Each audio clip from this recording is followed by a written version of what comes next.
दोस्तों सबसे पहले आप लाइव प्रूफ देख सकते हैं। जैसे ही हमारा पेमेंट कंफर्म होता है, टिकट हमारा सक्सेसफुली बुक हो चुका है, पीएनआर नंबर मिल चुका है, सीट नंबर, कोच नंबर, सारा कुछ हमें मिल चुका है। तो इस वीडियो में देखेंगे दोस्तों ixigo एप्लीकेशन के माध्यम से ट्रेन टिकट बुक करने का कंप्लीट प्रोसेस। यहाँ से टिकट बुक करने का जो प्रोसेस है वो काफी आसान है, हर कोई यहाँ से टिकट बुक कर सकता है। स्लीपर क्लास के बिजी रूट में खास करके वेटिंग अगर मिल रहा हो तो कैसे कंफर्म टिकट बुक होगा, इस वीडियो में लाइव दिखाने वाला हूँ। यहाँ से बुक किया हुआ टिकट कैंसिल करेंगे तो फुल रिफंड आप ले सकते हैं। हालांकि इस फीचर्स के लिए एक्स्ट्रा पेमेंट भी करना होता है, तो इन सब एक्स्ट्रा फीचर्स को तो हम समझेंगे ही। बाकी चलिए चलते हैं मोबाइल के स्क्रीन के ऊपर और एक ट्रेन टिकट लाइव में आपको रिजर्वेशन करके दिखाता हूं। इसके लिए दोस्तों प्ले स्टोर से आपको ixigo ट्रेन एप्लीकेशन को इंस्टॉल कर लेना है। जब तक एप्लीकेशन इंस्टॉल हो रहा है, आपको जानकारी के लिए बता दूं, ixigo फ्लाइट नाम से अलग एक ऐप है, उसको इंस्टॉल नहीं करना है। चलिए एप्लीकेशन इंस्टॉल हो चुका है, इंस्टॉल करके ओपन कर लेंगे। सबसे पहले अपना एक मोबाइल नंबर एंटर करके कंटिन्यू करेंगे, ओटीपी सेंड करेंगे, ओटीपी ऑटोमेटिक ये रीड करके आपको यहाँ पे लॉगिन करा देगा। अब देखिए दोस्तों, ixigo ऐप के माध्यम से हम लोग ट्रेन, फ्लाइट, बस, होटल वगैरह बुक कर सकते हैं, लेकिन अभी हम ट्रेन बुक करना है। ट्रेन को सेलेक्ट करते हैं,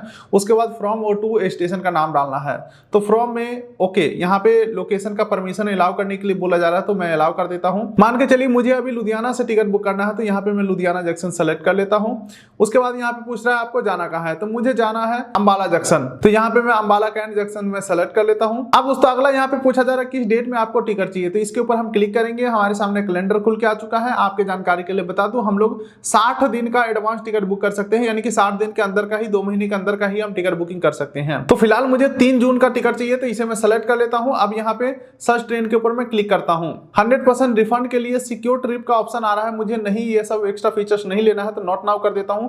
अब हमारे सामने इन दोनों स्टेशन के बीच चलने वाले जितने भी ट्रेन हैं सभी का लिस्ट खुल के आ चुका है। ये लिस्ट काफी लंबा चौड़ा है, तो आपको कंफ्यूज बिल्कुल भी नहीं होना है। किसी भी ट्रेन में टिकट बुक करने से पहले हमेशा 3 चीजें जरूर चेक करिएगा। सबसे पहला आपको चेक करना है कि ट्रेन कितना देर में पहुंचा रहा है, ठीक है, यहाँ पे आपको पता लग जाएगा। दूसरा आपको देखना है कि ट्रेन का टाइमिंग क्या है। मान के चलो पैसा लगा करके जा रहे हैं, हमें सुबह में जाना था और गलती से शाम का टिकट बुक हो गया तो काम खराब हो जाएगा, तो ट्रेन का टाइमिंग देखना बहुत जरूरी है। और तीसरा सबसे इंपॉर्टेंट चीज की सीट खाली है या नहीं है, कितने रुपए में सीट मिलेगा। और अगला और तीसरा पॉइंट जो कि सबसे इंपॉर्टेंट है कि किस क्लास में टिकट बुक करना है, sleeper, third AC, second AC, first AC, seat खाली है या नहीं है, और बुक करेंगे तो कितना रुपया देना पड़ेगा।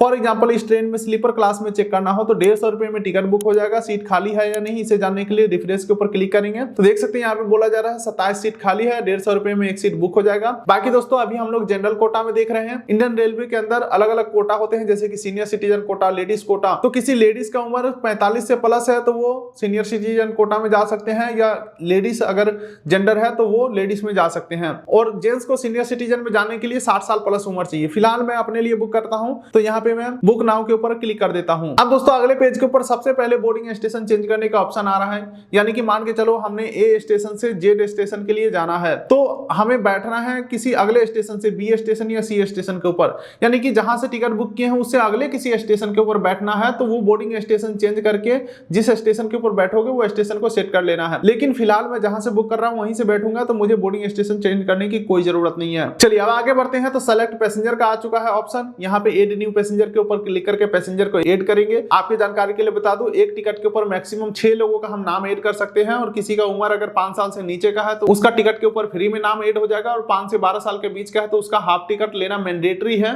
जिसके लिए आपको सीट नहीं मिलेगा, आधा पैसा देना होगा। और अगर आपको सीट लेना है तो पूरा पैसा देना होगा और पूरा सीट लेना पड़ेगा। तो चलिए फिलहाल मैं पैसेंजर ऐड करता हूं, ऐड न्यू पैसेंजर के ऊपर क्लिक करके। अब यहाँ पे पैसेंजर का फुल नेम डाल देना है, उम्र डाल देना है, बर्थ प्रेफरेंस सेलेक्ट करेंगे, नेशनलिटी सेलेक्ट करेंगे, और जो आपका डिटेल है वो गवर्नमेंट आईडी प्रूफ से मैच होना चाहिए, क्योंकि टीटी जब चेक करेगा तो आईडी प्रूफ दिखाना पड़ेगा आपको। चलो हमने पैसेंजर ऐड कर लिया है, तो इसे मैं सेलेक्ट कर लेता हूं जिनके लिए भी टिकट बुक करना है। अब दोस्तों हम आगे बढ़ते हैं। तो कॉन्टैक्ट डिटेल डाल देना है, email ID, mobile number, additional preference और जीएसटी बेनिफिट को इग्नोर कर देंगे। चलिए दोस्तों अब अगला ऑप्शन आता है फ्री कैंसिलेशन का। यहाँ पे बोला जाता है अगर आप इस फीचर्स को ले लेते हो, जैसे कि अश्योर्ड फीचर्स को ले लेते हो, तो जब आप टिकट को कैंसिल करोगे तो फुल रिफंड मिल जाएगा 150 रुपए का। 150 का टिकट है, फुल रिफंड मिल जाएगा। लेकिन दोस्तों हमें अगर फुल रिफंड चाहिए तो इसके लिए 35 रुपए का ये सब्सक्रिप्शन परचेज करना पड़ेगा। तो अगर आपको लगता है कि हमारा यात्रा तिथि फिक्स नहीं है, हम कैंसिल भी कर सकते हैं, तो आप 35 रुपए का रिस्क ले सकते हैं। ये 35 रुपया नॉन रिफंडेबल है। अगर आप यात्रा कर लेते हैं तो आपका ये पैसा चला गया। अगर आप टिकट को कैंसिल करते हैं तो जनरली जो 120 रुपए कैंसिलेशन चार्जेस काटा जाता है, या वेटिंग टिकट के ऊपर जो 60 रुपए कैंसिलेशन चार्जेस काटा जाता है वो आपको नहीं कटेगा। तो मैं जो ये वीडियो बना रहा हूँ सिर्फ आपको प्रोसेस दिखाने के लिए वीडियो बना रहा है, एक्चुअल में हमें यात्रा करना नहीं है। तो फिलहाल ये फीचर्स मेरे लिए फायदेमंद है क्योंकि मुझे इसे कैंसिल ही करना है, तो 35 रुपए के नुकसान में हमारा ये वीडियो बन जाएगा। लेकिन ये एप्लीकेशन या वेबसाइट अपना कमाई करने का जरिया बनाया हुआ है, आपको देख लेना है आपके लिए फायदेमंद है या नहीं है। चलो हम आगे बढ़ते हैं। उसके बाद यहाँ पे ट्रैवल इंश्योरेंस 45 पैसा पर पैसेंजर के हिसाब से दिया जा रहा है। मैं सजेस्ट करूंगा आप ले ही लेना, लेकिन मुझे यात्रा करना ही नहीं है तो इसे मैं 45 पैसा एक्स्ट्रा नहीं देने वाला हूं। उसके बाद कंसीडर फॉर ऑटो अपग्रेड को कुछ नहीं करना है, सिंपली आपको प्रोसीड टू पे के ऊपर क्लिक करना है। लेकिन उससे पहले ध्यान रखिएगा, अगर आप पहली बार इक्सिगो एप्लीकेशन से ट्रेन टिकट बुक कर रहे हैं तो आपसे IRCTC आईडी का डिमांड किया जाएगा। मैं यहाँ पे रेगुलर बेसिस पे टिकट बुक करते रहता हूं तो मेरा आईडी यहाँ पे ऑटोमेटिक आ चुका है। अगर अभी तक आपने IRCTC आईडी नहीं बनाया हुआ है तो इंडिया के अंदर कहीं से भी ऑनलाइन टिकट बुक करना हो, चाहे IRCTC ऐप से, रेल वन ऐप से, confirm ticket, Goibibo, ixigo, MMT, Paytm, Amazon, ixigo, कहीं से भी ट्रेन टिकट बुक करना हो आपके पास होना चाहिए IRCTC का आईडी पासवर्ड। तो आईडी पासवर्ड कैसे बनाना है उसके ऊपर मैं ऑलरेडी वीडियोस बना चुका हूं, वीडियो का लिंक डिस्क्रिप्शन पिन कोड दे दिया हूं।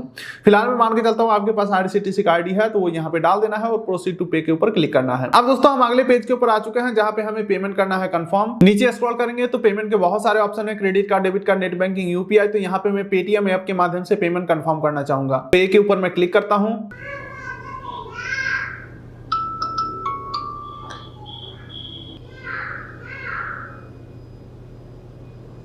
अब दोस्तों पेमेंट कंफर्म होने के बाद IRCTC का यहाँ पे हमें पासवर्ड डाल देना है और ये जो कैप्चा दिख रहा है सेम टू सेम हमें यहाँ पे फिल करके सबमिट के ऊपर क्लिक करना है। चलो हमने डिटेल डाल दिया, पासवर्ड डाल के कैप्चा डाल के सबमिट करते हैं तो हमारा टिकट सक्सेसफुली बुक हो चुका है। ये रहा हमारा दोस्तों S1 में 9 नंबर सीट हमें मिला है, सीट प्रॉपर यहाँ पे कंफर्म हो चुका है। और टिकट का जो सबसे मेन होता है PNR नंबर वो हमारा यहाँ पे जनरेट हो चुका है और ईमेल के ऊपर भी हमें कंफर्मेशन आ चुका है कि भाई हमारा टिकट हो चुका है बुक। और टिकट का PDF डाउनलोड करने के लिए E-टिकट का ऑप्शन है, इसके ऊपर क्लिक करके टिकट को हम डाउनलोड कर सकते हैं। बाकी दोस्तों नीचे अगर आप स्क्रॉल करोगे तो यहीं पे आपको कैंसिल टिकट का ऑप्शन भी देखने को मिल जाता है। बाकी दोस्तों अगले वीडियोस में हम इस टिकट को कैंसिल करके देखेंगे और देखने वाला बात ये होगा कि क्या हमें फुल रिफंड मिलता है या नहीं, या हमारा 35 रुपया बर्बाद हो गया। ये तो कैंसिल करेंगे तभी पता चलेगा और रिफंड कितना देर में आता है, ये सब कुछ अगले वीडियो में क्लियर हो जाएगा।